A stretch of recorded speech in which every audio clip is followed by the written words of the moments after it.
This session, which is a joint session between the WHO-UNICEF Joint Monitoring Programme and GIZ. And we're talking about accelerating WASH in schools to meet the 2030 targets in Africa. This is our draft programme. As you can see, we have quite a lot to get through. We're going to have an overview of the global baseline estimates produced by the JMP. We're going to have some country case studies, and we're going to have a panel discussion. Some of that discussion, some of our presenters may speak in French, so if you haven't got a headset, now's your chance to get one. But as we have limited time, I'm going to go straight away and hand over to Daniela Kral, who's going to give us some opening remarks to kick off the session. Thank you. Daniela.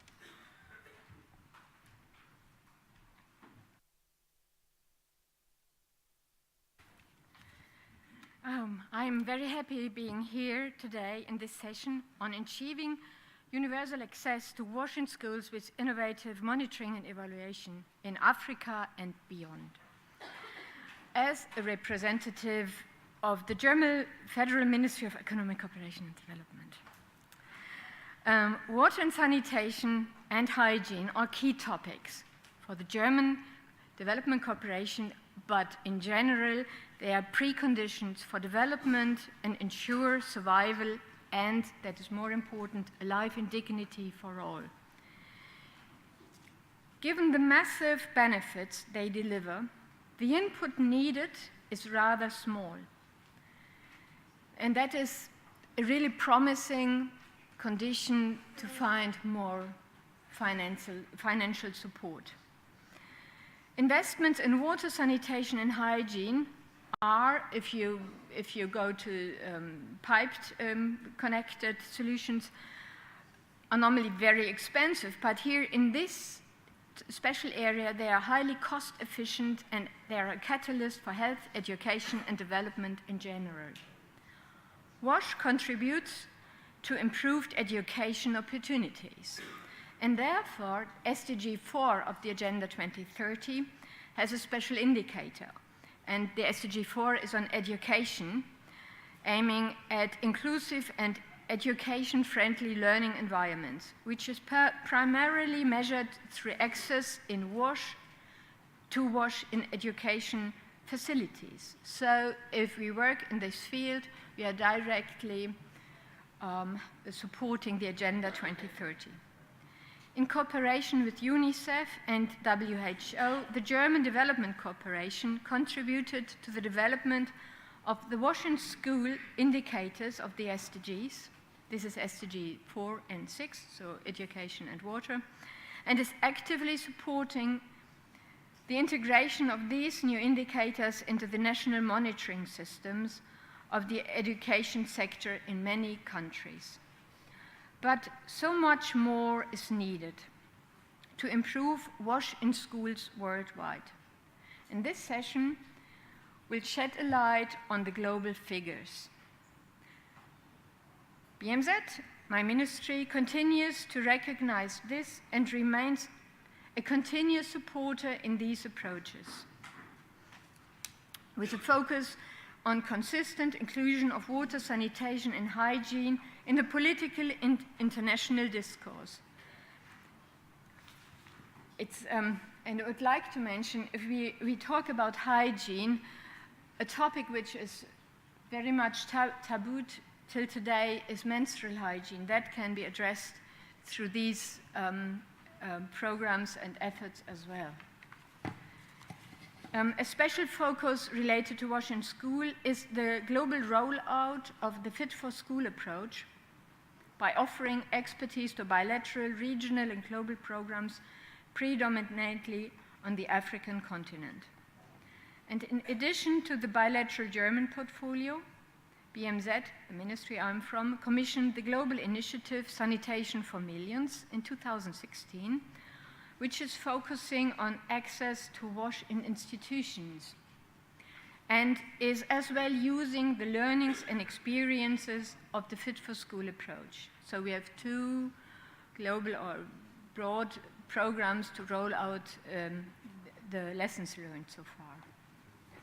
And the success story, which has already reached is that more than 5 million students in Asia got access to wash in schools. But I think it's not up to me. I don't want to distract your attention any longer, because your attention belongs to the actors who work in the programs, in the field, do the monitoring, and do have the real experiences. Let us have the chance to hear from UNICEF, WHO, GIZ, or KCCA, from Uganda, Guinea, Mali, Ghana, Madagascar, and so on. And I personally, I'm very eager to understand how these approaches include not just the best and fittest and most engaged schools, but also the schools which are in the community of schools are left behind and not so active. That would be key, that they are part of the Wash for Schools approaches as well. Thank you.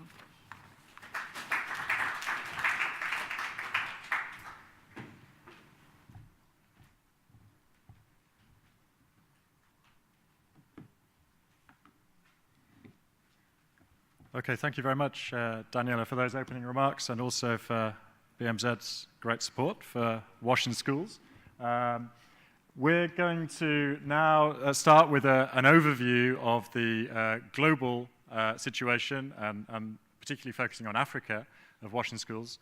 My name's Tom Slaymaker. I work for the UNICEF side of the Joint Monitoring Programme for Water Supply, Sanitation and Hygiene. That is joint with WHO. And my WHO colleague, Rick Johnston, will be facilitating the discussion later on. We produced a global baseline report on Wash in Schools last year, 2018. And so I'm going to give an overview of what we currently know about the baseline status. How do I move these slides? Okay. There we go. So, as Daniela said, we are talking not just about SDG 6, which has global targets for water, sanitation, and hygiene, but also SDG 4, and in particular SDG Target 4A, which makes an explicit reference to building and upgrading education facilities that are child disability and gender sensitive, and there is an indicator there that includes a number of different elements, including the provision of basic drinking water, basic sanitation, and basic hand washing facilities. So the JMP has established new service ladders. If you're familiar with our estimates for households, you will be familiar with this concept of a ladder with different service levels. And for the purposes of monitoring Wash in Schools, we are looking at basic drinking water, basic sanitation, and basic hygiene. So basic drinking water is the presence of an improved water source with water available at the time of the survey. A basic sanitation service is an improved sanitation facility at the school that is single-sex and usable. And when we say usable, it needs to be available to the students and staff and functional and offer some basic privacy. And a basic hand-washing service is not just a hand-washing facility, but water and soap available at the school at the time of the survey. So if you are missing any of those items, for example, if you have an improved sanitation facility that is either not single-sex or not usable at the time of the survey, then that would be a limited service. If you have a hand-washing facility with water but no soap available, that would be a limited service. And at the bottom of the ladder, we also have no service. So these are the benchmarks that we're using for this global baseline assessment. And we also have what we call the core questions for WASH in schools. And these were developed over a long period of time with a number of different experts. And they identify a small number of questions that should be asked in all cases. There are 7 core questions which cover the essential elements required for global reporting on basic services. There is also what we call the expanded list of questions, which are addressing a much wider range of issues. And those are also listed in the document.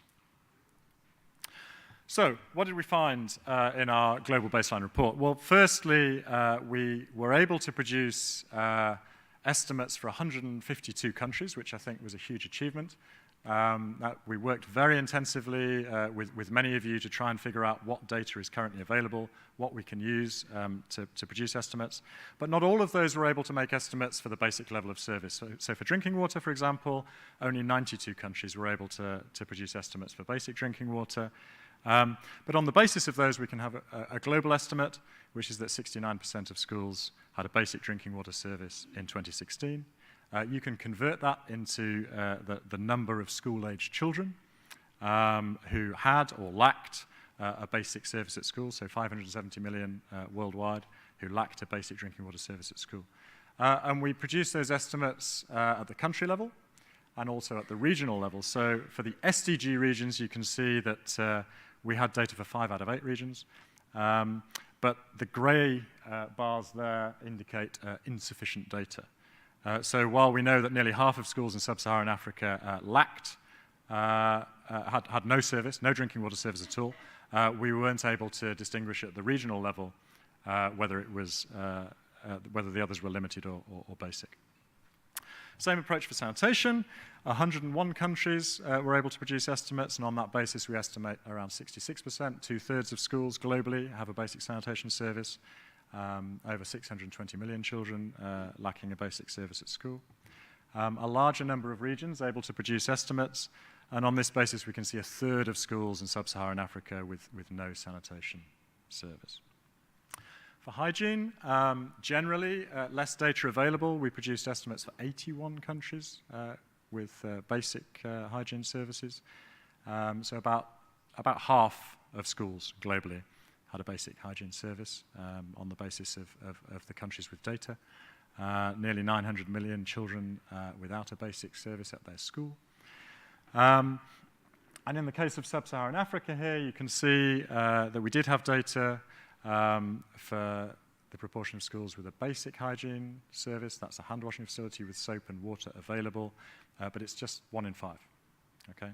And significantly below some of the other SDG regions. So in the report, you can find the estimates for all of the countries, so the 92 for drinking water, and then we can zoom in here on sub-Saharan Africa.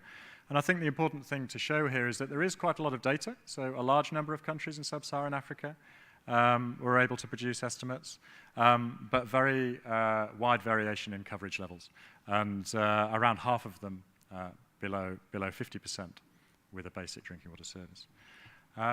Similar story for sanitation, but you see variations in all regions of the world. Almost all regions had at least one country with less than 50% coverage. And in sub-Saharan Africa, we have more than half which have less than 50% coverage. And for hygiene then, fewer countries with these data available, and quite challenging to find this information in some regions of the world.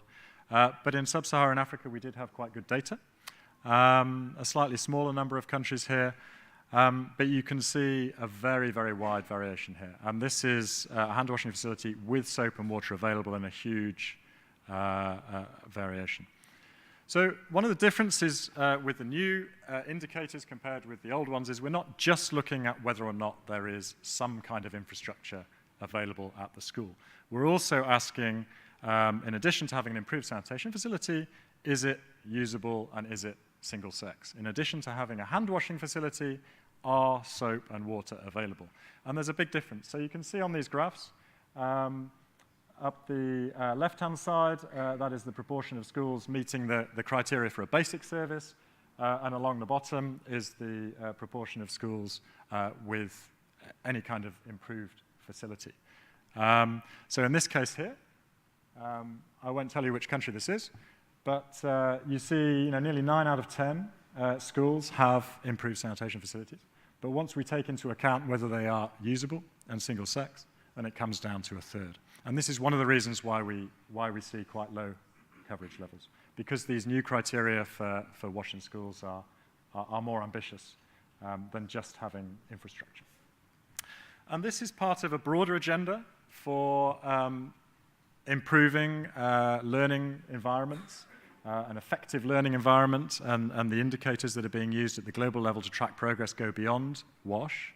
and include, for example, electricity, internet, computers, and whether infrastructure is adapted for students with limited mobility. What we find here is that the data is quite patchy, and very few countries, for example, are able to report on adapted infrastructure for students with disabilities. But eventually we'll be able to put these data together with the data which is compiled by UNESCO to be able to produce composite scores looking at all of these different elements of an effective learning environment. But we also try to disaggregate the data in order to look at inequalities. And so, for example, we want to be able to distinguish between rural and urban and between different school levels, pre-primary, primary, and secondary. And as you can see here, relatively few countries were able to disaggregate rural and urban. And while most were able to disaggregate primary and secondary, very few distinguishing pre-primary. So this makes it challenging to produce disaggregated estimates of progress at these different levels. But we were able to do that for a number of countries. We looked at primary and secondary, and you can see, generally speaking, the situation in secondary schools is better than primary schools, and that's a common pattern across many countries. For a much smaller number of countries, we were able to look at inequalities at the sub-national level. So these are districts or provinces or states. And again, we see interesting patterns, very big variations between different parts of the country, which are invisible in the aggregate figures. And again, we tried to look at public and private schools, but this was quite challenging, not least because there isn't a standard definition of public and private.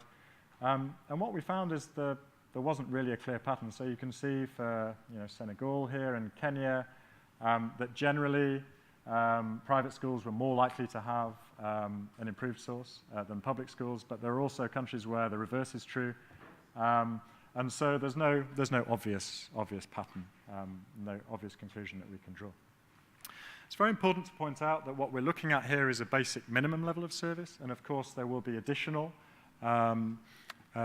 important elements that go above and beyond the basic services. We have a number of suggestions here that have already been put forward of things that might be included in the global monitoring framework in future. And we started to look at those in the report to see what countries are currently able to report. Some of these are also highlighted in the list of expanded questions. So for sanitation and hygiene here, you can see there are some additional questions looking at menstrual hygiene, for example, looking at the numbers of hand washing facilities and group hand washing and a number of other things which we know are already being measured and monitored in a small number of countries, but are not being done in a systematic manner. So, for example, some of the things that we were able to draw out for a significant number of countries include accessibility. This is the proportion of schools that have toilets accessible for students with limited mobility. So the light green bars are having an improved sanitation facility, and the dark green bars are having an improved facility that is accessible for those with limited mobility. And you can see in all countries, from France to Yemen, that there's a very big difference.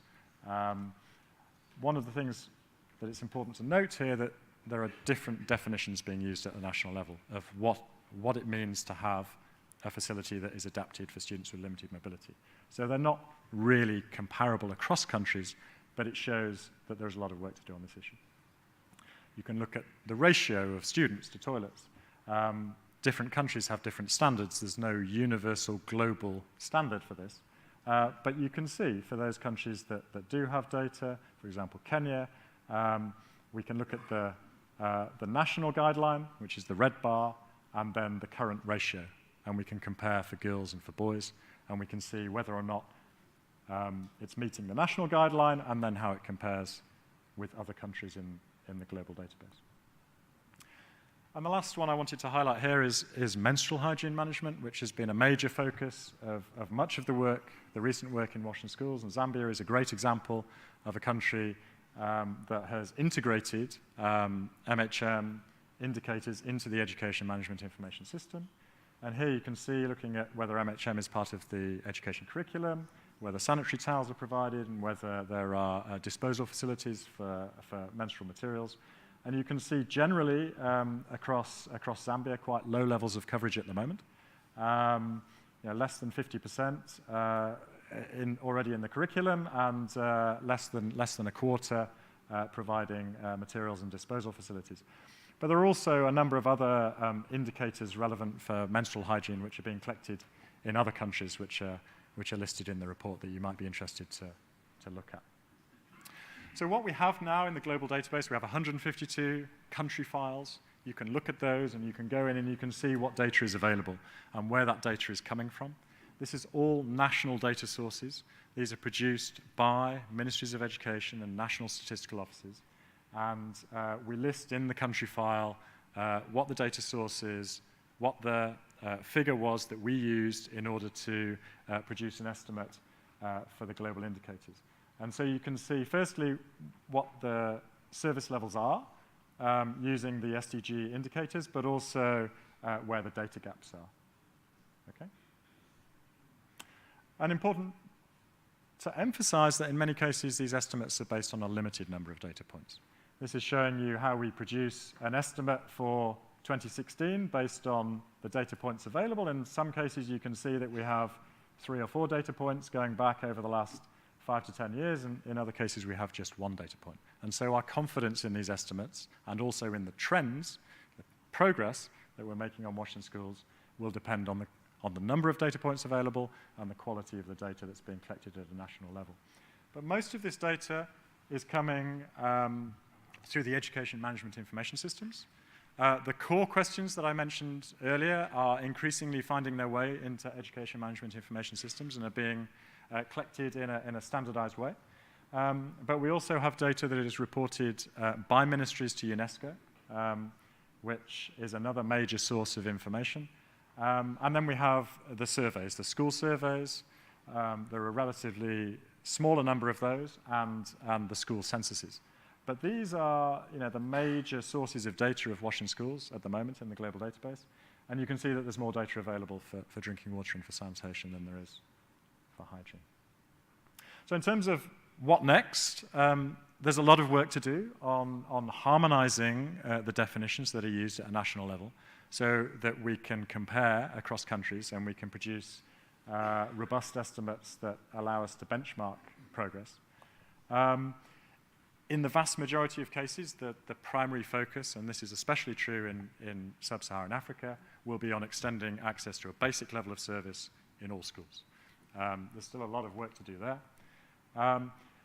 But progressively, we will also be looking to improve the quality of existing services in schools and starting to look at some of these more advanced levels of service and these additional indicators, which we all know are important for improving education outcomes and also improving the health and welfare of children attending schools. So that's my very rapid global summary of the current status and the situation in Africa. And I think I could probably take a couple of quick questions if anyone has any clarifications before I hand over to my colleague Rick to introduce the country case studies. Does anyone have a... I can hardly see you because of these lights. I can see one at the back there, and one with a stripy shirt here, and one more at the front. Rick, can you?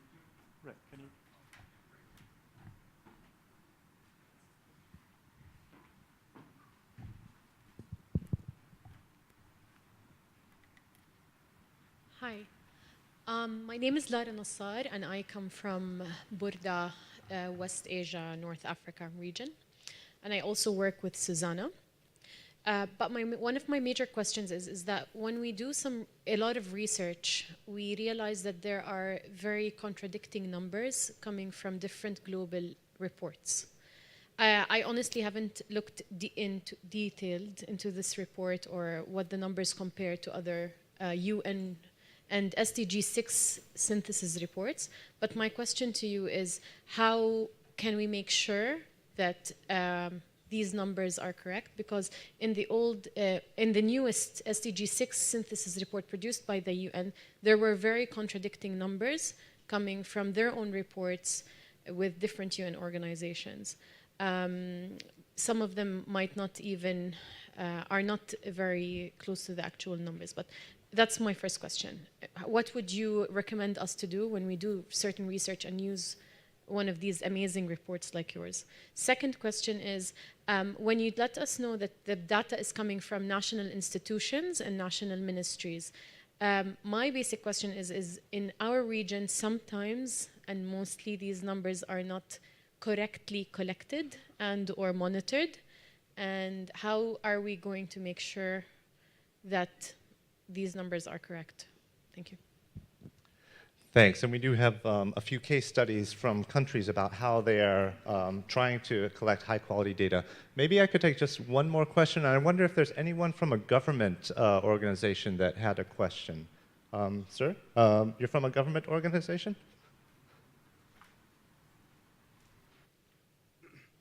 Merci, I'm going in French, je vais en français. Ok, merci. Nous avons suivi avec intérêt la présentation des données et un accent particulier est mis sur l'Afrique australe et de l'Ouest par rapport aux données. J'ai voulu savoir, c'est les données qui sont mal collectées ou bien c'est parce qu'il n'y a pas d'infrastructure dans ces zones? Est-ce qu'on peut partager les expériences des autres régions pour voir qu'est-ce qu'il y a lieu de faire pour vraiment améliorer? Sinon, si on constate, on dit qu'il n'y a pas les données et ces données ne sont pas réalistes par rapport aux présentations. Ma deuxième question, c'est par rapport aux glaces. Le glace que nous avons toujours utilisé dans les pays. Vous voyez, le plus souvent, c'est l'OMS qui gère cette affaire. Mais il y a des soucis par rapport à certains aspects. Est-ce que l'UNICEF peut accompagner l'OMS pour mieux collecter les données là dans les pays? Je vous remercie. Okay, thanks. So it's a similar question about the quality of data, especially in Western Africa, and how we can ensure that high-quality data are collected, and how the partnership with UNICEF and WHO works, specifically related to the GLASS questionnaire, which also collects some information about WASH in schools. Maybe just one more, and then I'll hand it back to Tom. Thank you. My name is Job Kitetu. I work for Millennium Water Alliance. I just wanted to understand, I've seen you are using in one part 81 countries, another one is 152. Would you just mind to comment on how you are arriving at which country and not which one? Thank you. Great. I think there's some commonalities to those questions. So, yeah, Tom? very good. Thank you for the question. So the first one is about how we harmonize the indicators that are used in global reports. This is the first global baseline report on WASH in schools. There were some previous reports using a range of different indicators for a small number of countries. But this is the first one using the global SDG indicators. And so hopefully now we can harmonize around those and use those going forward. But I agree it's very important. The other thing is that the estimates are updated every 2 years or so. And so it's important when we update the estimates, we update all of the estimates for the previous years as well.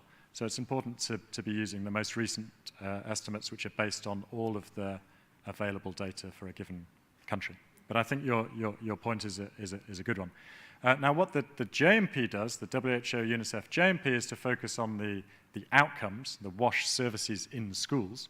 I think the GLASS report, which is led by WHO, is looking at the inputs, so the policies and the institutions and the financing, which is also addressing WASH in schools. So you can see these two reports as being like sister reports in some ways.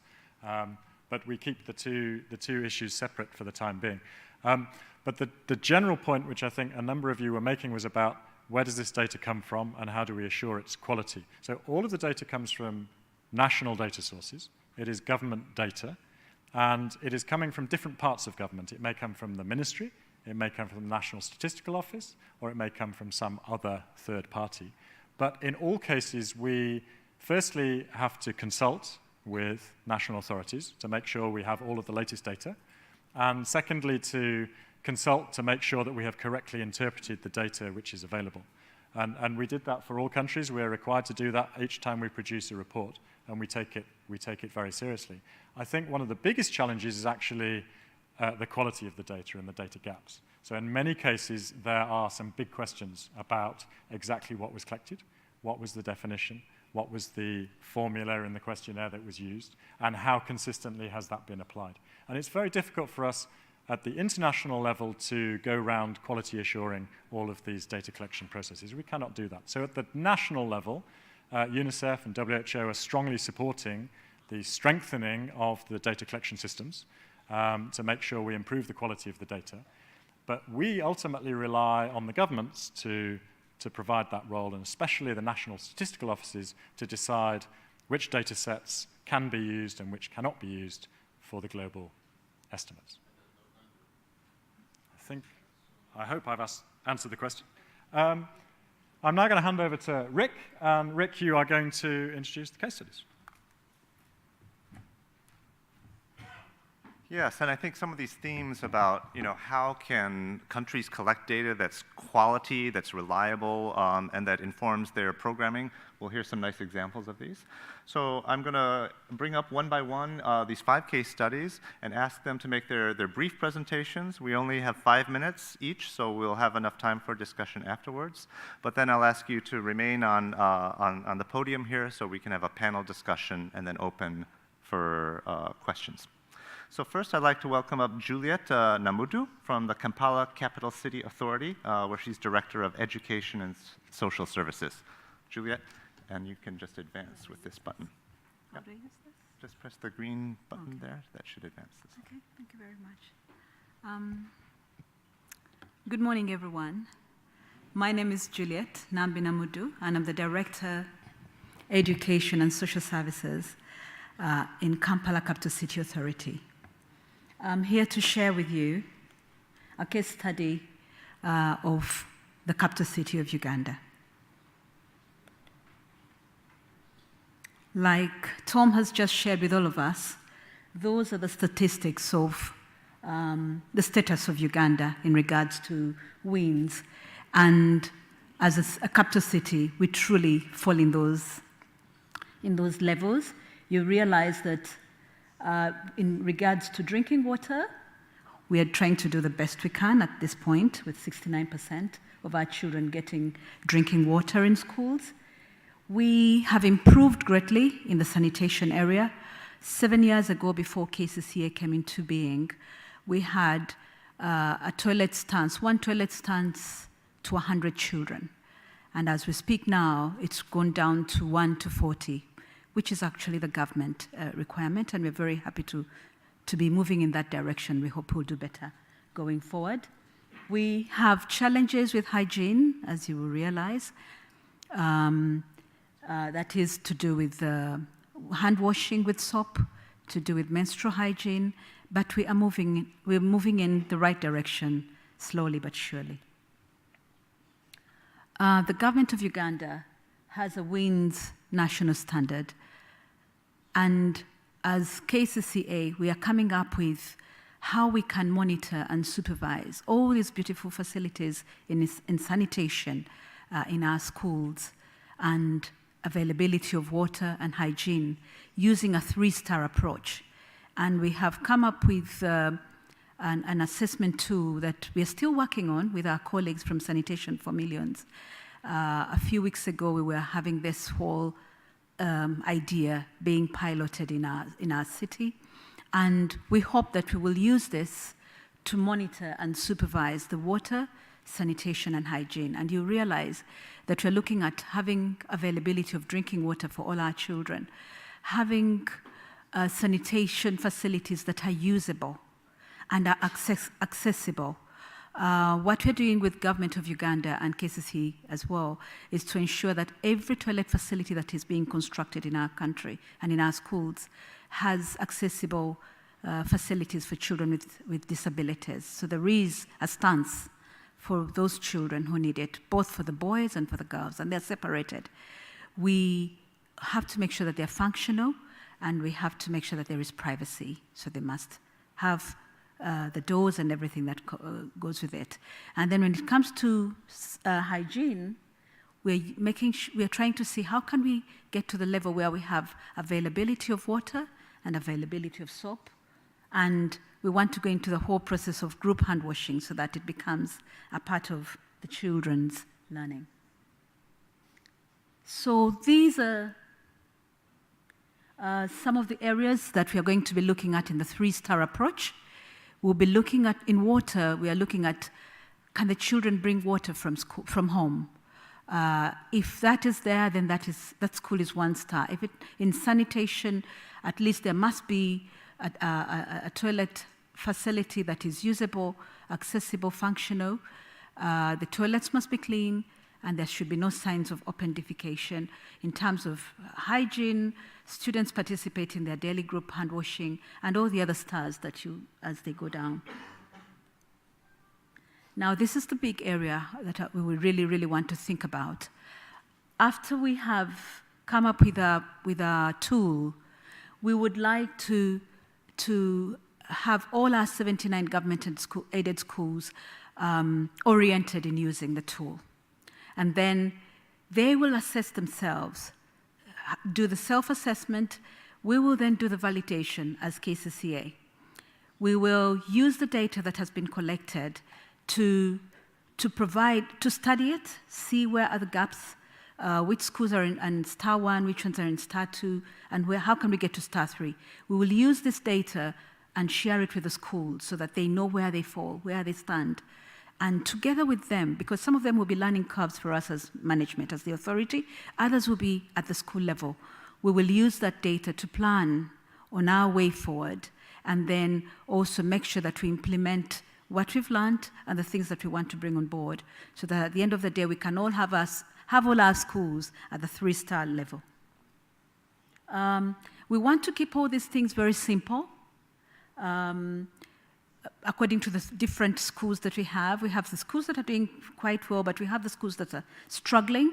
You see in the picture there, basic things like just using jerry cans for the children to wash their hands and avail them with soap. We want to bring on board the wash-a-lots. A few of our schools have picked up on this. We've received them, and they're very excited. And we want the wash-a-lots will take away the challenge of the sinks that can only enable one child to use to wash their hands, and also bring on board the group hand washing. The self-assessment will go a long way in schools being very honest with each other, with themselves, and where they fall and how they would like to move to another level. And most of all, we want to have low-cost improvements in terms of soap, in terms of water, and we want to use the experience that we have had in Kampala, where we are feeding children in our government-aided schools, and that feeding program has really come to enable many children come to school where they would otherwise not have come. Thank you.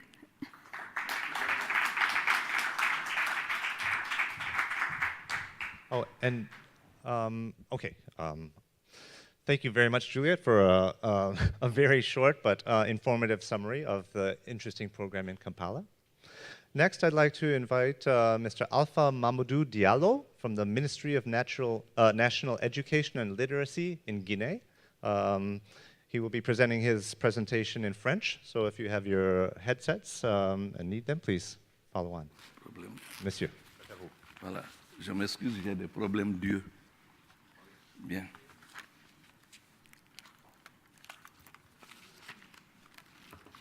Je viens de la République de Guinée.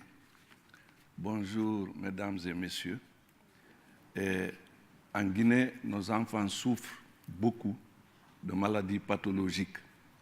C'est par exemple la diarrhée, c'est les fièvres, la schistomiase et les caries dentaires. Avec ce que nous avons connu en Guinée, je crois que vous avez entendu parler de la crise Ebola qui nous a secoués pendant longtemps. Et en tirant les leçons, nous nous sommes rendus compte qu'aucun enfant n'est mort, aucun enfant n'est décédé à l'école. Le fait qu'aucun enfant ne soit décédé à l'école, c'était une opportunité pour nous de voir comment systématiser un programme d'éducation à l'hygiène et à la santé. Donc, à ce niveau, les écoles en Guinée ont très peu de moyens. Vous savez que nous faisons partie des pays les plus pauvres du monde. Je n'arrive pas à faire passer là. Bouton vert. Non, le grand bouton. Oui. OK. Les statistiques, je ne reviens pas là-dessus parce qu'elles ont été présentées. Donc, nous nous sommes retrouvés en Guinée, toujours dans le souci de tirer les leçons. Nous avons voulu éviter un travail fractionnel, c'est-à-dire le ministère de l'Éducation, le ministère de la Santé, le ministère tel. La première des choses que nous avons fait, c'est de fédérer, créer un comité technique qui joue en même temps le rôle de technique et de coordination. Dans ce comité, vous avez le ministère de l'Éducation, le ministère de la Santé, le ministère de l'Hydraulique, le ministère de l'Environnement. Nous avons créé ce comité-là pour pouvoir coordonner les activités. Et nous nous sommes fixés 3 objectifs. Le nettoyage des toilettes, le groupe de lavage des mains et les installations de lavage à faible coût, comme l'expérience qui a été présentée tout à l'heure par le Kenya. Nous avons créé ce groupe et ce groupe a travaillé il y a environ 1 an. Peut-être c'est très tôt de dire ce qu'on a fait, mais il y a quand même des leçons apprises. On s'est rendu compte qu'au niveau de ces écoles aux ressources limitées, mais grâce à l'éducation, nous pouvons développer ce programme. Le groupe technique aussi est un moyen efficace d'aligner le soutien des donateurs dans une direction. Parce que chacun des membres de ce groupe, nous avons une réunion mensuelle et à la suite de cette réunion, chacun restitue au niveau de son ministère pour voir comment intégrer ces activités de l'école dans les différents programmes d'eau, hygiène et assainissement. Vous vous rendrez compte que dans un village, si on ne peut pas mettre le point d'eau à l'école dans l'enceinte de l'école, mais le point d'eau est mis à une dizaine ou 30 ou 50 mètres de l'école pour que l'école puisse jouir facilement de cette eau-là.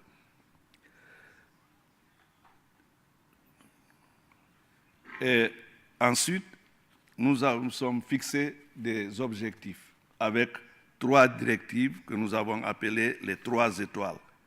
Le lavage des mains, les latrines et... Pardon. Qu'est-ce que je...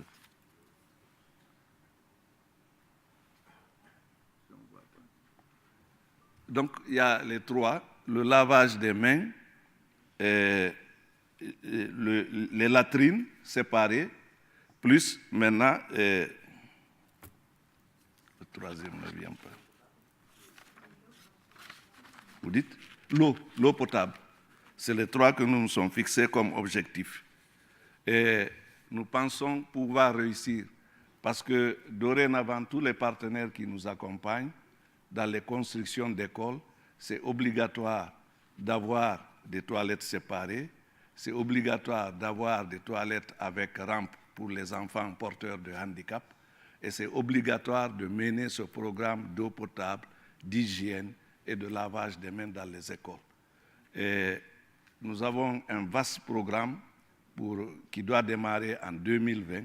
Nous allons intégrer tout ça dans les différentes écoles. Et puis dans les statistiques aussi de la base jusqu'au sommet, c'est intégré. Voilà ce que nous sommes en train de faire en République de Guinée pour le moment. Nous sommes à nos débuts. Merci.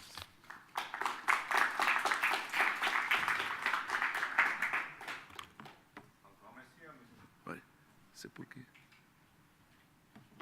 Il y a un téléphone. Alors, un grand merci à M. Diallo pour le cas de Guinée. And now may I please invite our next colleague up. This is Mr. Khalifa Keita from UNICEF Mali, please. And just use this button to advance the slides. Okay. Great. Okay, good morning, everybody.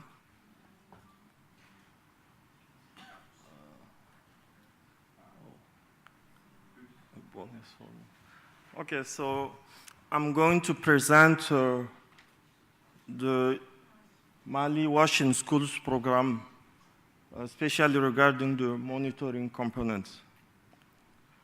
Okay, for the context of wash in schools in Mali, we refer to the latest national survey we conducted in Mali by the Ministry of Education in wash baseline primary schools in 2017. And that showed us that 51% of schools had an improved and functional water point. But if you take account the criterion of sufficiency, only 40% of these figures respect these standards. And then 30% of schools had an improved sanitation facilities that were separated by sex, functional, and accessible. Again, when you take account the criterion of sufficiency, that is like 70 pupils per cubicle. This figure dropped to only 17%. And 83% of schools had hand washing facilities, of course, many of which do not respect the service ladder that Tom earlier described in his presentation. And finally, as you can see, overwhelmingly, 93% of schools did not have any education session on menstrual hygiene management. So do not talk about facilities or products to manage this. Next, so given this situation, we are doing a lot of efforts in Mali. I mean, the Ministry of Education and its partners, including UNICEF. First, a national strategy for washing schools was developed and adopted in 2017 for the next 5 years, including standards and norms. And I should mention that this has a vision to achieve the SDGs targets by 2030. And also a formative studies to improve knowledge on barriers, taboos, and enablers on MHM was launched in last December in 2 regions, a partnership between WaterAid and UNICEF. And then this will be followed by an MHM pilot project in 50 schools. Again, UNICEF and WaterAid will be doing this, I think, later in this first semester of 2019. Sorry, just come back. And we have also put in place a national platform for the promotion of the menstrual hygiene management, including all the stakeholders in Mali, NGOs, technical partners, donors, and also government, of course. And we are also considering to adapt and introduce the 3-star approach in Mali so that we can scale up the Wash in Schools program in Mali, but also improve the accountability around the monitoring component of Wash in Schools in Mali. So we decided that we will be introducing in 2 regions in Mali with the Ministry of Education. And finally, we are also doing a lot of efforts to integrate into the National Education Statistical Yearbook all the relevant Wash in Schools indicators in the SDG monitoring. Okay, from our experiences in Mali, we have learned some lessons regarding Wash in Schools program. First, as the previous presenter from Guinea said, if there is no leadership from one ministry, it will be difficult to achieve really, some result for the Wash in Schools. There are many ministries involved, but like sanitation, water supply, and health, but the Minister of Education have to take the leadership. And secondly, we know that the implementation of Wash in Schools in Mali and even many other countries in the region are done by NGOs and civil society organizations, so they need to be coordinated. And in Mali, we have a platform that is called REHA, which is really a very good thing because they do annual capitalization and regularly update washing schools tools and methodology. This is really very helpful. And finally, we are also trying, we know that the key is that when a school gets the standards, washing school standard, and then what will happen? And this is really the big challenges. So we are really working hard with the Ministry of Education to take some action so that the school that reach this standard will not come back. Okay, I think that's it for me. Thank you very much. Thank you indeed, and right on time. That's I appreciate that very much. Our next presenter is also from UNICEF, Mr. Niall Boot from UNICEF Ghana. Please come on up. And advance slides with the little green, the big green triangle. Okay. Thank you. Thanks, Rick. So yeah, my name is Niall Boot. I'm working with UNICEF in Ghana. I'm going to talk about the development of a washing schools costed strategy, but just before I go into the details of this graph, I mean, a bit of an update on the current status. So this was worked on in 2017 and 2018. The costed strategy itself has not been formally adopted by Ghana Education Service, although it's been reviewed and aspects of it have been incorporated into the wider education sector plan. That's also one of the reasons I'm presenting as opposed to a government colleague, because the leadership on this is from Ghana Education Service, which sits under the Ministry of Education, and specifically the School Health Education Program within Ghana Education Service. So what we did, and this graph shows, basically the gray bars are the total number of schools by region. And within that, we have the MS data estimates on coverage for water, sanitation, well, toilets, urinals, and water per school. So we use the MS data, which I'll talk about a bit later because it has some challenges. And we basically gathered the data to see what the coverage gap is per region. And then we went into a costing exercise of different water and sanitation options to enable us essentially to say the presentations from earlier about the target of universal access by 2030. We're basically aiming to say how much will it cost. So alongside this, we also conducted a cost survey on capital, operation and maintenance costs of various different options, hardware and software in schools. And so we then applied those unit costs to the gaps in what needs to be achieved. So in terms of the costs, we categorized broadly into three groups of low, mid-range, and high cost. And then categorized into capital costs, major rehabilitation and reconstruction costs, which are essentially also capital costs, and day-to-day operation and maintenance, which is sort of summed for the whole period up to 2030. And then minor repairs and also hygiene education. And then I don't really have time to go into the technical definitions of low, medium, and high cost, but to give you an idea, for sanitation, in urban areas, the lower cost option was poor flush, and the higher cost option was WCs. And then in rural areas, the low cost option was actually a redesign of a low cost toilet option for schools, something that could actually be developed with a lot less money than the current standard design. So that was a whole new separate initiative on it by itself to develop a low cost sanitation option for rural schools. And then the high cost for rural schools was poor flush.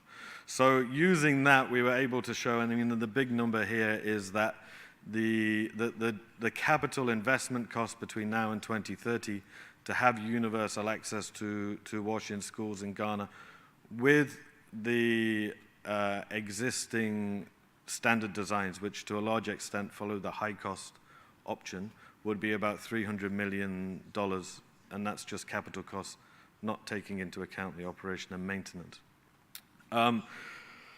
So obviously that's a big number, and at the moment the funding for washing schools in Ghana is nowhere near that. So that means I was interested from other case studies to hear about simple as scalable, and I think that this is also what we're doing. So we've also engaged on tippy tap technology, for example, for hand washing. So what are the lessons we learned to help other people who want to do a similar thing? I mean, the first thing is that the MS data is the basis of this, but it does have limitations. We did recently agree with the MS team in Ghana to change the questions to align a lot more with the core questions that Tom talked about. So we hope that in the next MS, the data will be a bit more robust. But really what they're not catching is functionality and standards coverage levels. And we had to make significant assumptions, but we documented all of those. And we're not trying to get to an exact number. And that comes to the second lesson, which is costing of technology options is quite difficult when you take into account different urban, rural, different contexts, loose soils, etc. So we went with the approach of it's better to be approximately correct than exactly wrong. I mean, this is a degree of accuracy of probably 10%, within the nearest $30 million. We're trying to show the order of magnitude, not the exact cost. We're not planning, we're budgeting. And it can cause some contention with stakeholders, particularly the hygiene education, the high-cost approaches, some of these very intensive hygiene education programs. So when you show that graph with very high number, it can cause some tension. And finally, we did utilize there was a draft global washing schools costing tool that we received from New York, and we used that and gave some feedback. So hopefully that will help the process to be replicated elsewhere. So thank you very much. That's my...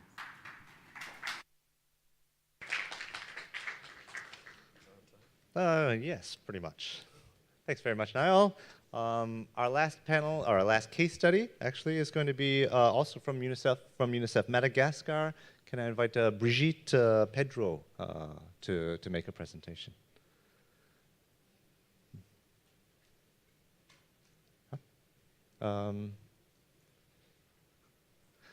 Oui, c'est bien à vous, Brigitte Pedro de... Non? Sorry, I'm not sure if we have Brigitte in the room with us, actually. Okay, well, with apologies, then I think we'll have a few more minutes for our panel discussion then. Well, in that case, if Brigitte does come, we can ask her to present her slides in a few minutes. But then let me invite our previous panelists to come back up on stage, and we can start the panel discussion. And we're going to focus in on three main questions. I should also say, I'd also like to invite to join the panel, let's see, Jolly Ann from UNICEF and Ada from WaterAid. Can you please join us on stage?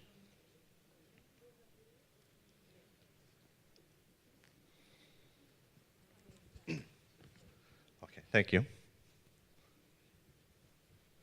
Great, so we've got about 15, 20 minutes for the panel, and then we'll open up for questions. So first of all, thanks to all of you for your presentations. And I just want to follow up a little bit on these three questions here. What are the challenging aspects of monitoring WASH in schools?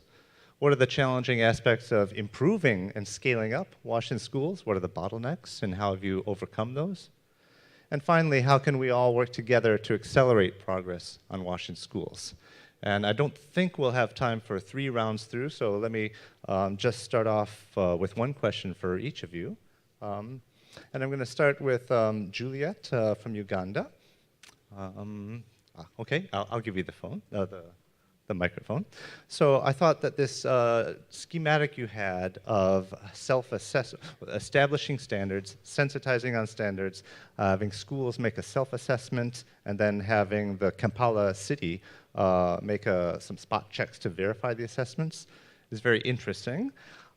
This whole idea of self-assessments and then some external party coming to review them, can be delicate because on the one hand, you want to make sure that the data that's being reported is quality. We heard earlier concerns about ensuring the quality of data collected. But on the other hand, you don't want to be seen as the policeman with the stick who's going to come in and be the very strict enforcer. So could you maybe speak to how you see this, this role of the spot checks supporting schools and just logistically, how do you anticipate doing that? I mean, that will take a lot of human resources, time resources to visit the schools and conduct the spot checks. Thank you very much. In KCCA, we have 79 government-aided schools, like I said, and they're in 5 divisions. And in the divisions we have, I have a team in each of the divisions that works with the schools. And we plan to use those very teams in the divisions who are always a part of the schools. They visit, they know them, they do peer coaching, peer training, and have already been with an opportunity of visiting each other to be the ones that will be going out into the schools just to make a spot check, for us to be very sure that as we start this whole process, are we really being fair to each other? Are the schools being fair to themselves? Are they being honest with themselves? And if they're honest with themselves, what are the challenges that they're facing? What really needs to be done at their level? And what needs to be done at our level? Because what we want them to know is that we're not out to get them. We're actually out to learn with them and to support each other. How do we all get our schools to the 3-star level? And it takes them and it takes us to do it together. So we believe it will be a good process. The teams are already in place. They're already working there, and it will be fun as well. So we look forward to it. Excellent, and we look forward to hearing how the experience goes with you, maybe at the next Africa SAN. We can hear an update. Okay, following on this question of how monitoring systems can be established, I'd like to turn next to Guinea, to Mr. Diallo, who presented the nice example of this technical working group that's defining standards around water, sanitation, and hygiene. And he mentioned somewhat quickly that there's a plan to include these indicators in the formal management information system. And I'd just like to push or follow up a little bit on that to see how that linkage will be made between standards and the monitoring systems. Do you see this being school self-reporting, or how will the EMIS reflect the new standards? Monsieur? Merci. Au-delà du comité technique de suivi, du comité technique, il y a l'intégration de ces préoccupations-là dans les structures du ministère de l'Éducation. Au niveau du ministère qui est déconcentré, dans chacune de ces directions régionales ou préfectorales, ce que nos collègues francophones appellent inspection départementale, nous avons une section statistique. Donc, si ceci constitue une préoccupation aujourd'hui de la Direction nationale d'éducation de base, c'est d'écrire au service statistique du ministère pour dire que voilà nos préoccupations, il faut intégrer ça dans les fiches d'enquête. Donc dans les fiches d'enquête, les informations remontent et que nous croisons aussi avec les rapports des inspecteurs régionaux de l'éducation et des échantillons que nous voyons encore en descendant sur le terrain. Voilà comment nous assurons le suivi. Did you want to briefly summarize the response?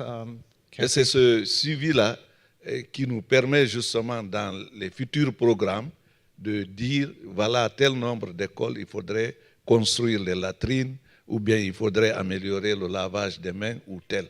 C'est-à-dire que c'est nous qui orientons nos partenaires. Voilà. I know many of you have headphones on, but I'm just going to ask my colleague Kathy from GIZ to recapitulate the key points.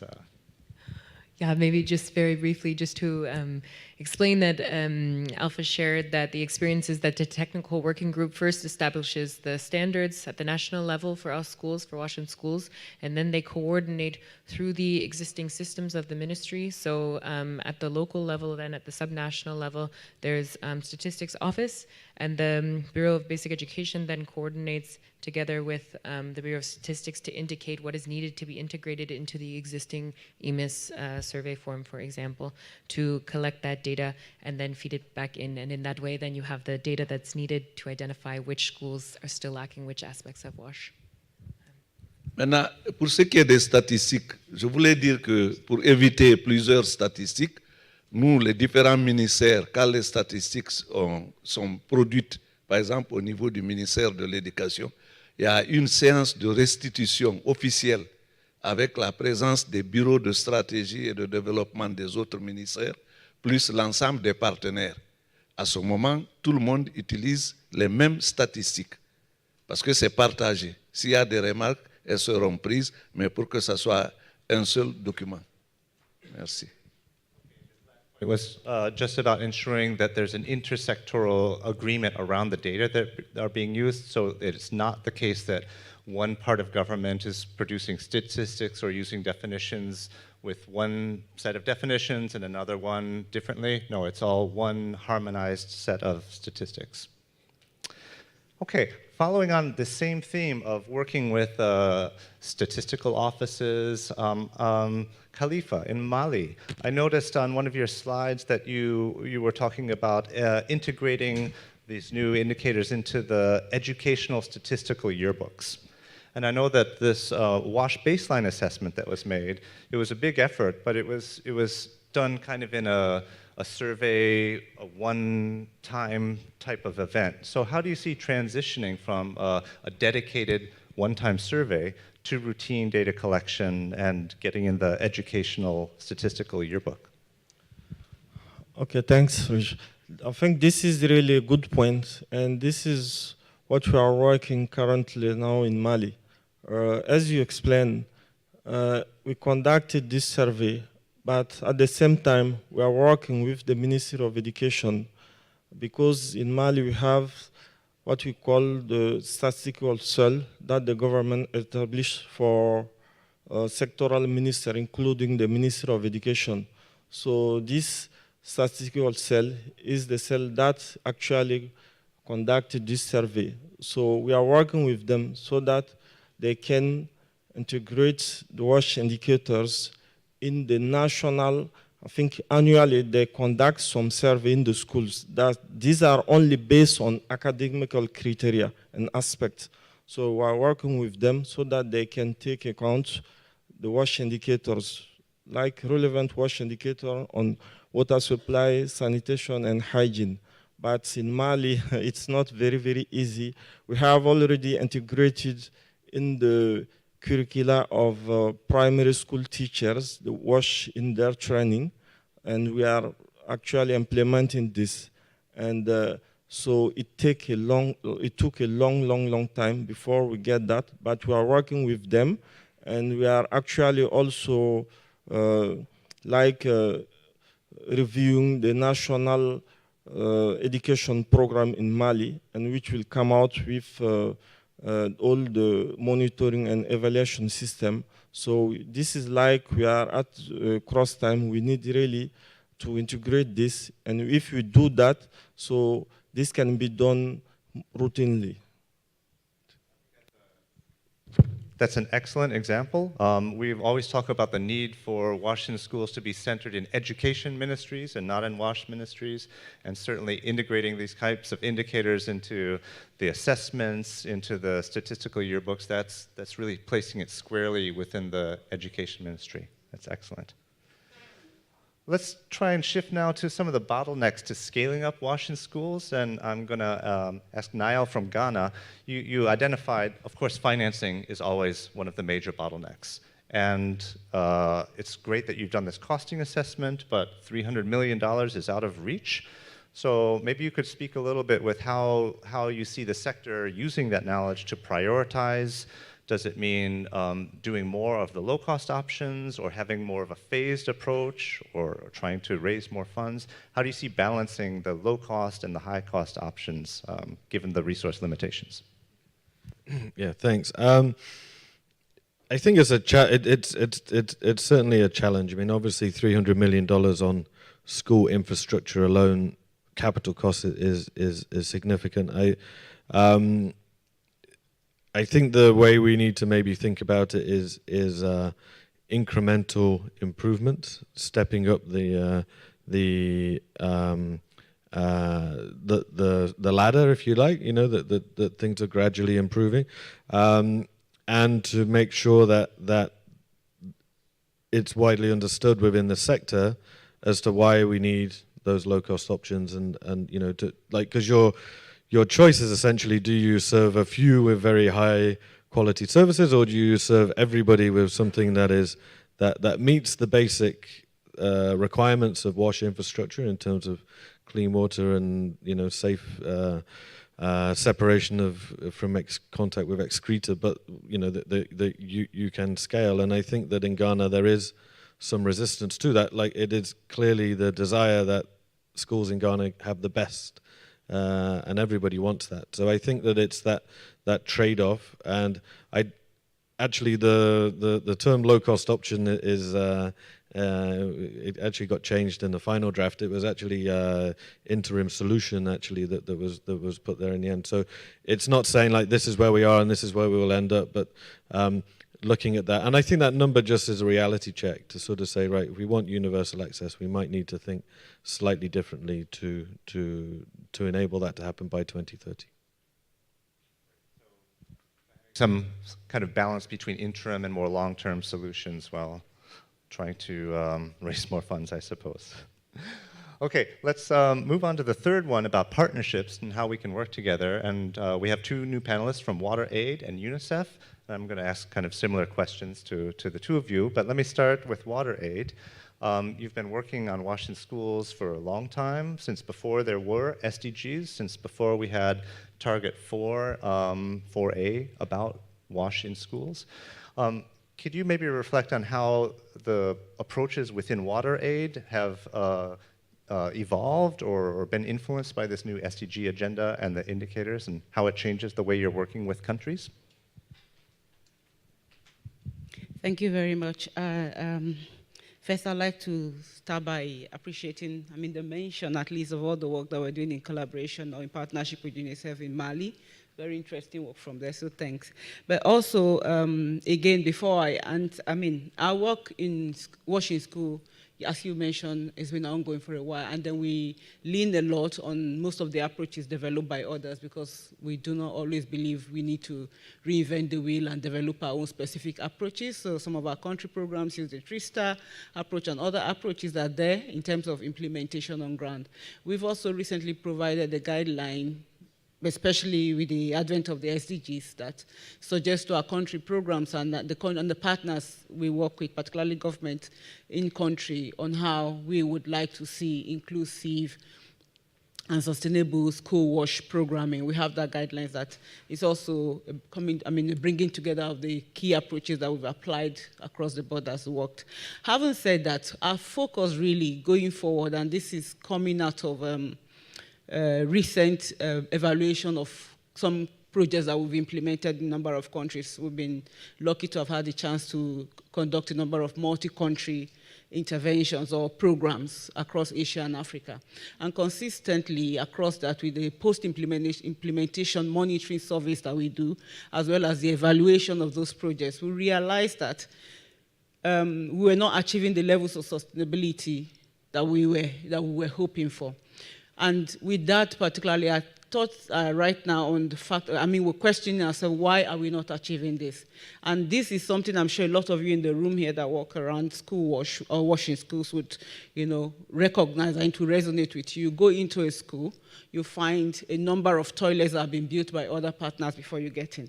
That's what I'm talking about, and the implications that has in terms of making any significant progress with the SDGs.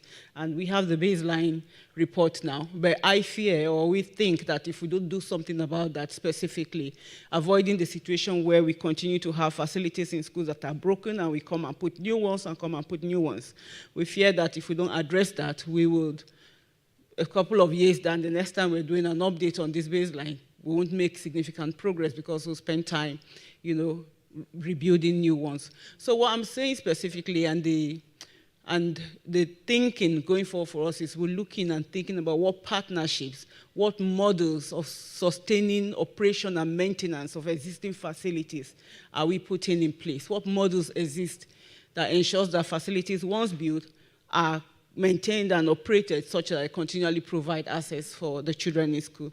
That is one. And the picture from, I think Mr. Keita's presentation from Guinea was also, brought to mind the picture. He saw the picture that he had, his last slide, the one before his last slide, where it was the children washing hands. It was children cleaning, the hand of a child cleaning the toilet. It was also children sweeping the environment. So basically, the responsibility for operation and maintenance of facilities are often, children bear that, and we think that that's not sustainable. One, because when doors fall off, when hinges come off, and the toilets become unusable, children can't face that. So we're thinking seriously in terms of with Water Aid and partners right now, what models are there for operation and maintenance that will lead to, sustainable access. Thank you. Thank you. So I guess the SDG framework and the indicators, especially around having facilities that are usable, that provide these, that they're not just facilities, they're usable, they afford privacy, that offers space for some harmonization amongst different actors who are supporting governments. Maybe there may be different models for how to achieve those things, but if at least the outcome indicators are more aligned, that makes collaboration easier at country and global levels. Okay, let me turn to Jolly Ann for a similar question. Again, UNICEF has been doing WASH in schools for quite some time now, but do you see any changes either on the UNICEF side or on the partners that you work with that the SDG framework and indicators have brought about? Great, thanks. As you said, we have been working in WASH in schools for a long time, really primarily supporting the 3-star approach with GIZ and all of our partners. So this incremental improvements to WASH services has really always been a foundation of our WASH in schools programming. But more and more now with the SDG framework, as well as the monitoring of the SDGs, we see much more impetus as well as prioritization of WASH in schools in national government policies and plans. And that's one key area of support that UNICEF is providing in working with governments to really either develop national strategies and policies where they don't exist for WASH in schools, or to support the revision of existing strategies and policies to ensure that WASH in schools is taken into account and that they can also monitor WASH in schools access and service levels to be able to report on the SDGs. The second area, I think, and the second shift in terms of programming approaches is really this focus on quality of infrastructure, which we've all talked about, I think, multiple times in this discussion, so I won't go too much into it. But I do want to highlight the fact that more and more now, with respect to making sure that facilities are accessible for girls, especially to manage their menstruation, it's one of the key areas of work that we're pushing forward, with schools being one of the key entry points for menstrual health and hygiene for females. But also making sure that, at the very least, we have gender-separated facilities for WASH in schools. And I think the third thing is now it's really fantastic to have data available for WASH in schools and to have this baseline information, but it's also opened up 2 areas for advocacy, I think, for UNICEF programs. One, advocacy to actually improve monitoring for WASH in schools, because, for example, in the region of West and Central Africa where I work, there's less than 10 out of 24 countries that report on basic access to WASH in schools, and 4 out of 24 countries that report access to basic hygiene. So more and more we're seeing the need to really start to integrate SDG indicators into education management information systems. And there's increasing advocacy for that in collaboration with our partners such as UNESCO, GIZ, and other actors in the sector. And then the second one, because we do have this data available and we know where we are and where we stand, where are the gaps, where are we doing well, we're starting to really focus on how do we use this data to advocate for increased investment in WASH in schools to really support this idea of quality education. So with these gaps, with this data, we're able to understand, okay, if our big challenge is sustainability or new infrastructure, how do we make sure that we have a national plan to address this? How do we coordinate all the other actors together in the sector to invest in this so that we can all make progress towards the SDGs? Excellent. Can we have a big round of applause for the whole panel, please? And we'd wanted to have more of a question and answer session, but given the shortness of time, I'm going to ask that if you have specific questions for any of our panelists, you reach out to them after the session. But I would like to reach out to you all and see if any of you had any experiences that you wanted to share or reflections on the topics that have been discussed. We could have maybe a couple of these before we move to the closing. Okay. And please say who you are and what your organization is. Thank you. I'm Emnik Aladati. I'm come from Benin. I work at a Benin National Municipality Association. My question is for Uganda. Okay, how did you work with your community about a table of MHM, a menstrual hygiene management? We will have a big challenge about taboo in our country. How did you work with it? Okay, so there is a specific question around breaking taboos and menstrual hygiene management. I saw just one more person. I'm just going to take one more input. Ok, merci. Et moi, c'est Saada Traoré. Je viens du Mali, Care International. Et ma question, je voulais demander aux panélistes, est-ce que quelqu'un, en fait, le programme WASH, nous avons constaté que ça a beaucoup amélioré le taux d'accès par rapport aux questions de latrines au niveau des écoles. Si quelqu'un peut peut-être nous donner des exemples d'une approche innovante qui a permis d'améliorer le niveau d'utilisation de ces latrines-là. Okay, so this is a request for examples from any of the panelists about innovative approaches that have led to improvements, because we're seeing evidence of some improvements. I'm just going to take one more because you've raised your hand so well, and then we'll take it back to the panel. Okay, thank you very much. Je vais parler en français. Je m'appelle Fatima Toussal. Je suis de l'Association des jeunes professionnels de l'eau et de l'assainissement du Sénégal. En fait, j'ai voulu un peu prendre la parole pour apprendre davantage des expériences des autres pays, parce qu'à travers notre association, nous avons un programme dénommé Éducation au développement, à l'hygiène et à la citoyenneté. Et nous œuvrons un peu à l'amélioration de l'accès à l'hygiène et à l'assainissement dans les écoles, avec des campagnes de sensibilisation, de formation, mais également du plaidoyer. Et en regardant les expériences un peu plus avancées dans les autres pays, je vois qu'ils sont très en avance sur ces questions par rapport à ce que nous sommes en train de faire. Et il y a 3 points qui me semblent essentiels quand on veut parler d'amélioration de l'accès à l'eau, à l'assainissement et à l'hygiène dans les écoles. C'est notamment la question des équipements sanitaires à faible coût qui a été évoquée. Mais également, il y a 2 aspects également qui me semblent très importants. C'est l'entretien et la gestion de ces équipements et également la sensibilisation et la formation pour le changement de comportement. Et tenant compte de ces 3 dimensions, j'aimerais savoir par rapport à leur expérience, est-ce que je vois que les structures étatiques, les structures publiques et les partenaires techniques et financiers, notamment internationaux, sont très présents dans le dispositif, mais est-ce qu'il y a des axes de collaboration qui sont développés avec les privés, notamment les industries locales dans le cadre des équipements sanitaires à faible coût ou bien les institutions de recherche également. Et pour l'entretien et la gestion également de ces équipements, quels sont les mécanismes? Parce que si on met en place des équipements et que ce n'est pas bien entretenu, ce n'est pas bien géré, à long terme, ce n'est pas viable. Et enfin, par rapport à la sensibilisation et à la formation, est-ce qu'il y a des associations au niveau local qui interviennent? Si je prends l'exemple de nous, ce que nous faisons au Sénégal. Merci beaucoup. Wow, thank you. That's we need a whole nother session for this, I think. But really, just asking again for examples of, you know, the low-cost solutions, operation and maintenance, and engaging with communities and students around sensitization. So I'm just going to very briefly ask if there's some responses to this. I'll come to you on menstrual hygiene, but Mr. Afa. Merci. D'abord, je vais commencer par l'utilisation des toilettes. Je crois que c'est une très bonne question qui est venue comme ça, parce qu'en assurant le suivi, nous avons constaté parfois que le directeur d'école avait tellement parlé de l'importance des latrines et des choses, elles étaient toujours propres parce qu'elles n'étaient pas utilisées. Il fermait les toilettes et aux alentours, vous constatez que les enfants vont se mettre à l'aise là-bas. Ça, c'est la première des choses. Deuxièmement, dans la gestion, la communauté fait partie. Vous savez que parallèlement à ce programme, il y a des programmes de points d'eau qui sont faits dans les districts, dans les villages.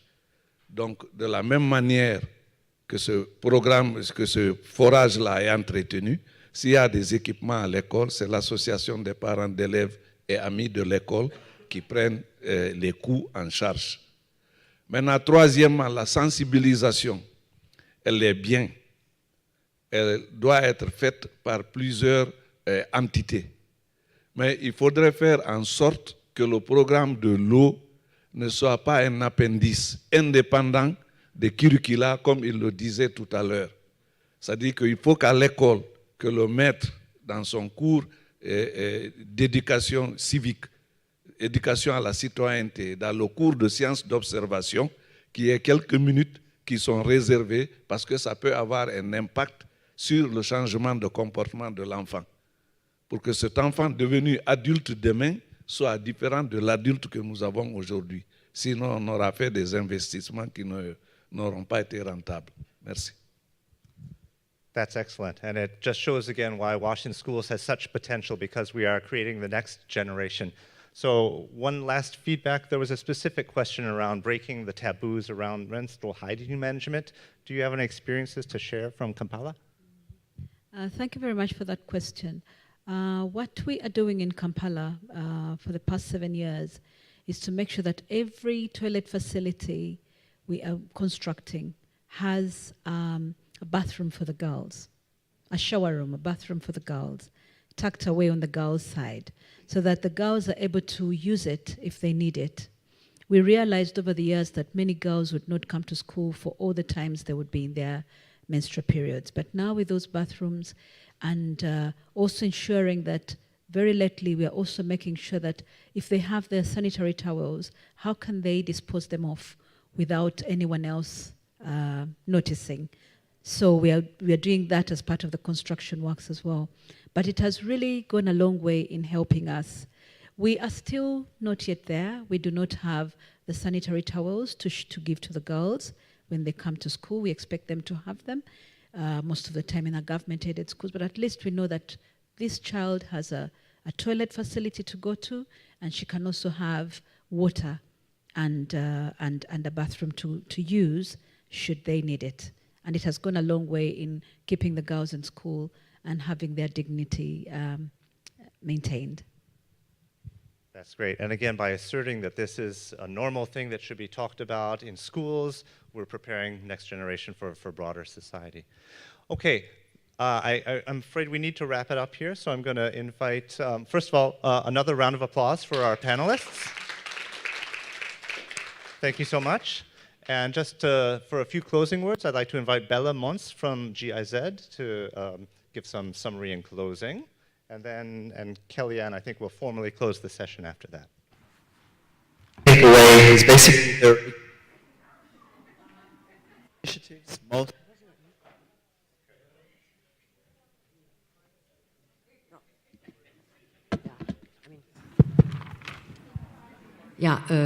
Very, very briefly, because time is over, I think we have all to give a big, big thank you to the JMP team for working on the data. I think that's an enormous work that has been done and cannot be highlighted enough. Maybe very, very briefly, when we look at the data, I think it's very important for country teams to really reflect on the data, see the data, and use data for triggering action. I think just very, very briefly, data is not there for data's sake. It's really important to use that. Also important for all country teams, what was highlighted before, always saying, look at the harmonized indicators, look really that we get the harmonized indicators into the education management information system. And then most important, take implementation forward. And really, we have the data now, but the targets we all know are very, very ambitious. So where can countries start? Countries which have really a very simple, or really the condition with having no service or very limited service, where can they start?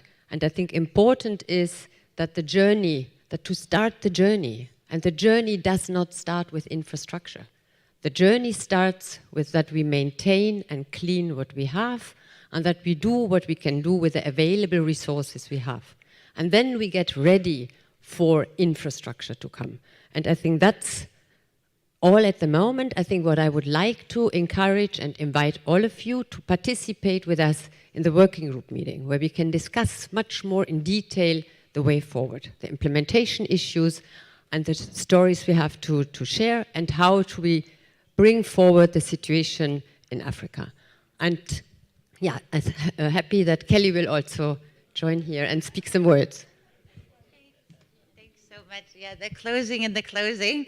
But no, thanks for that. I mean, I think just from UNICEF perspective, I mean, this has been a really landmark piece of work. I mean, it's true that we've engaged in WINS for many years, but having a global data set and baseline report, it gives us a new starting point for this journey that we have, and that's embedded in the education sector with Goal 4, and then also part of the Goal 6 vision for universal access. I think just to close, I mean, I think WASH is not going to do this alone. It is going to have to be a shared partnership with other ministries in the education sector. And I know a lot of countries have made good progress, but just to really insist on the role of coordination and harmonize systems at country level. And again, really linking data to action in a way that can make sure that we're not only looking at increasing infrastructure, numbers of toilets, but that we're really sustaining usable services. And I think I've always thought that, you know, it's incredible when you're in the field and you see schools that have been built without water and sanitation facilities. And I think we need to work on this issue of as a social norm, that a classroom is not a school. The school is only happens when you have a favorable environment for children of water and sanitation services. And I think, as Daniela said at the beginning, I mean, the water and sanitation in schools is just a priority for children's health and development. So, you know, thank you all, and just great to see the progress that's being made, the commitment of practitioners, and, you know, we hope when we come back at this next event that we'll have the update report from JMP and see that we're moving towards universal coverage for water and sanitation in schools and hygiene. Excellent. Thank you so much, Kelly. So the session is closed. Bella briefly mentioned that as a next step, there's a working group on WASH in schools that's actually meeting immediately afterwards. So you are all invited to participate in that lunch and working group, which will be at the Callanan Hotel across the street. And we'll be heading over there. So come join us if you'd like to participate in that.